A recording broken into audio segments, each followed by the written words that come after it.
PR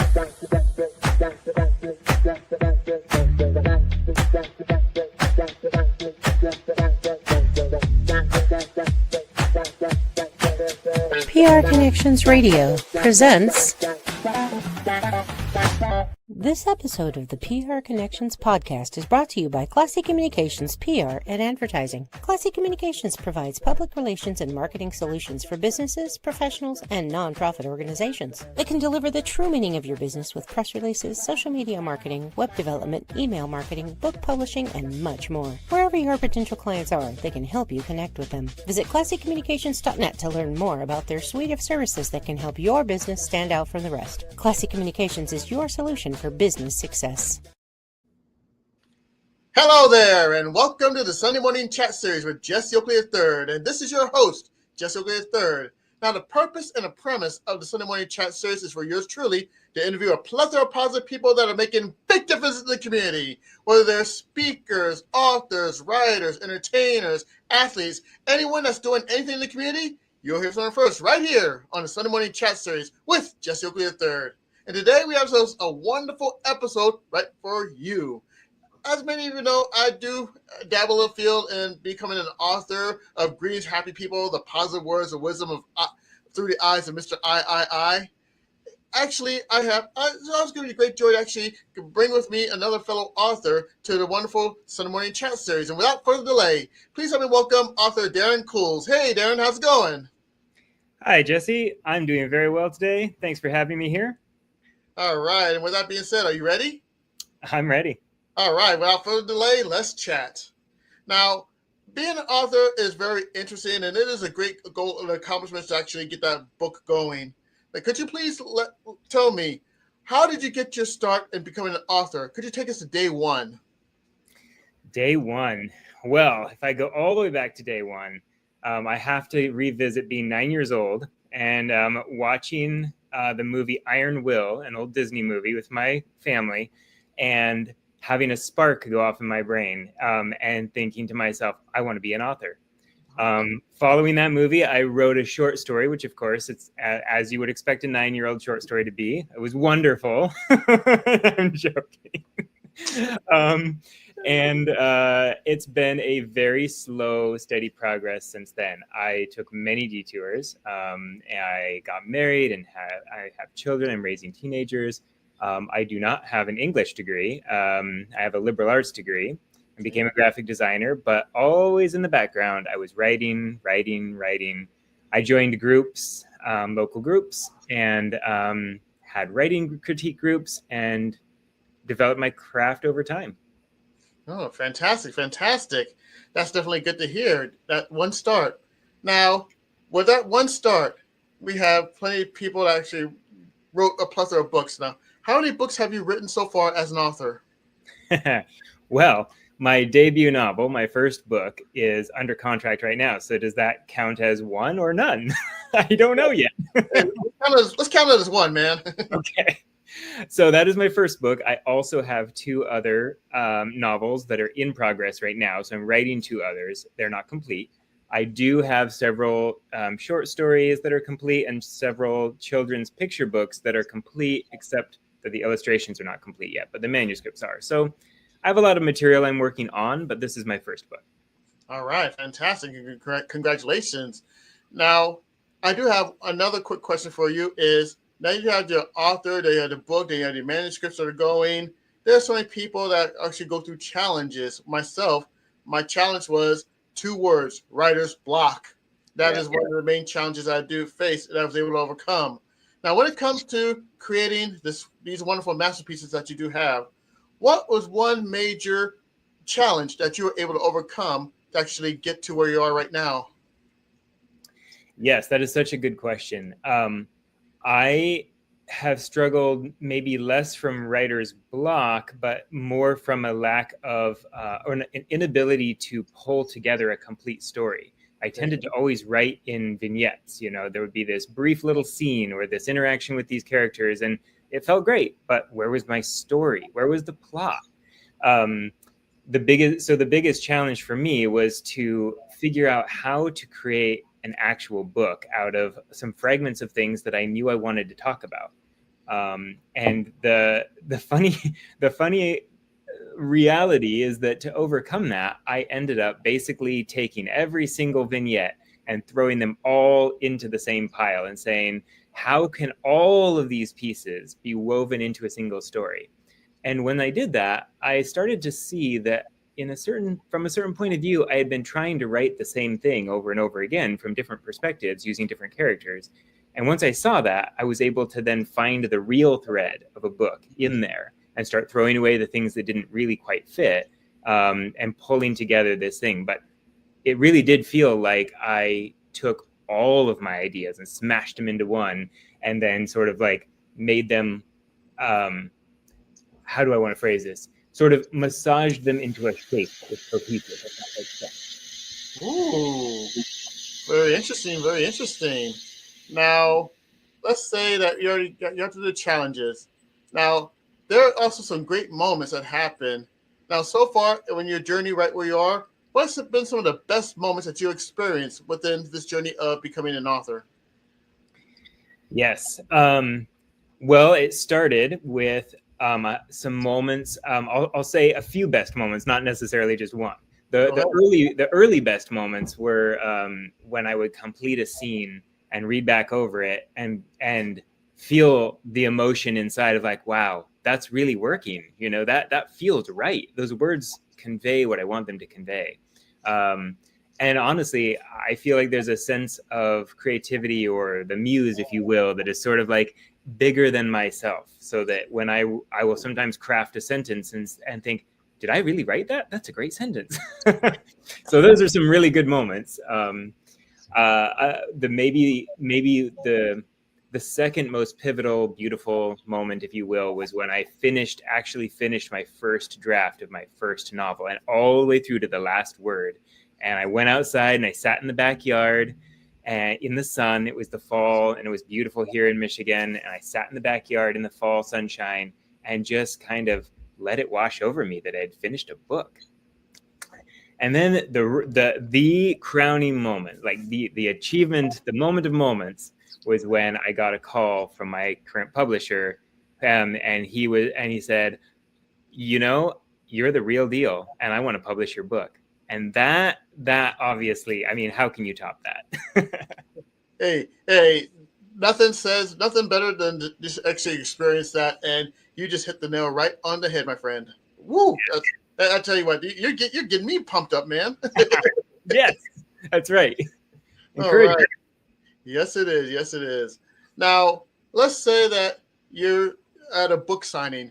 You're basically giving autographs, and there's a person who is an aspiring author that says, Darren, I read your book. It's truly fantastic, and you really are an inspiration to me. You drive me to actually want me to become an author. One of these days, I want to be in your shoes. I want to be right where you are. I want to be just like you. If you were to meet someone who's an inspiring author that told you that, what words of wisdom would you give to that individual right now at that moment?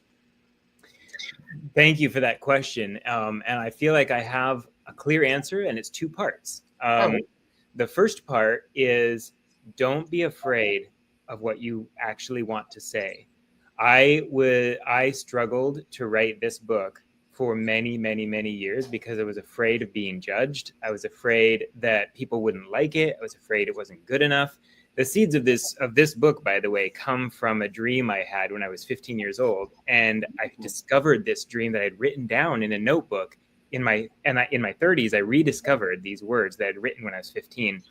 And even though they're only one small part of what became a novel, at that moment I was like, you know what? There's a story here that I need to tell. But I was afraid, and I did not actually start writing that story for several years. So my first piece of advice is, you know what's in your heart, and you know what you want to say. You know what kind of a story you want to write. And it doesn't have to be profound at all. It can just be entertaining. It can just be for you, but don't be afraid. The second part is, it comes from my experience as a graphic designer, and that is that nothing is ever right the first time. So you have to approach writing with a spirit of humility, with a growth mindset, with a teachable spirit, because your work, you'll put words down and they won't be right the first time. And sometimes your friend who's brave enough to tell you, hey, you have a story here, but this isn't working yet. And you have to listen. But if you do that, if you do those two things and you work at it and you do not give up, you will eventually get to a place where you have a work of art, a thing of beauty. Darren, you are speaking my language, and it's like what I tell happy people many times, is whether it's on this podcast or anywhere I go for speaking engagements, is 3 words: expect to stink. Exactly. Yes. First go around, you're not going to get it perfect the first go around. It's like a baby. When a baby learns how to walk, babies can't do somersaults before they walk. You have to expect to stink. And when you expect to stink, you have 2 choices to make. 1, you can just forget everything and just walk away from it. Or 2, find ways to learn better and actually become better the next go around. And the more successful people actually do the latter than the former. And this advice was given to me by one of my own mentors when it comes to this podcast, Evan Carmichael, who taught me to believe and expect to stink in the same process. So thank you very much, Evan, for that advice. And that advice you just gave, Darren, was similar to what we expect. What we have right here is expect to stink. Yeah. Yes, thank you. I couldn't agree more. I think about Ted Lasso, if anyone has seen the show, and his little believe sticker. You just have to keep on believing even when you're failing, because you will eventually succeed. That is the truth. Now, there are people that want to know more about what you do, whether it is becoming an author or a graphic arts designs or anywhere else. How can people get the chance to know more about the real Darren Cools? What could actually go for knowing about yourself and what you do?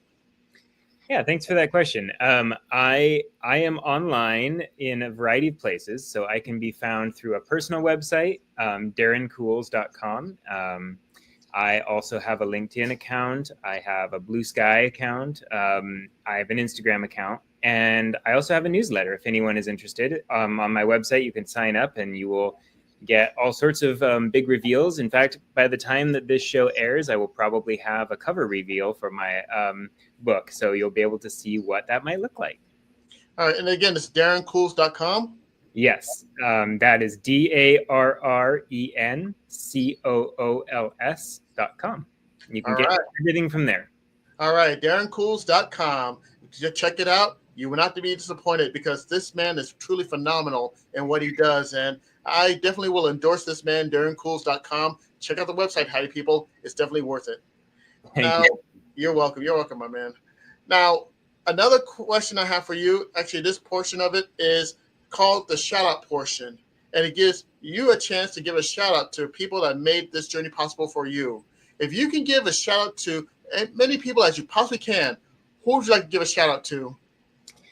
Awesome. I love this. I will first of all give a shout out to my best friend in the world, Andrew Letelier.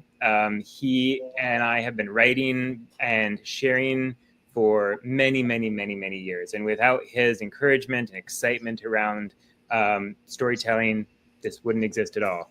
I also have to shout out to my friend, Max Summy. He was one of my early readers, and he was one of the first people to say, this is a really good book, and it's not there yet, and here are some ideas. I would also like to shout out some people that really helped me find my way as I worked on the manuscript. I won't name last names in this case because there's too many of them, but Julie, Anne, Arwen, Carly, Eva, and then, of course, my lovely wife, Anna, and all of her support to and encouragement and belief that this actually meant something when she wanted me to, come watch a movie. And I was like, no, I'm going to write a little longer or whatever. And just putting up with me and believing that, yes, this had value. So thank you to all those people and many more.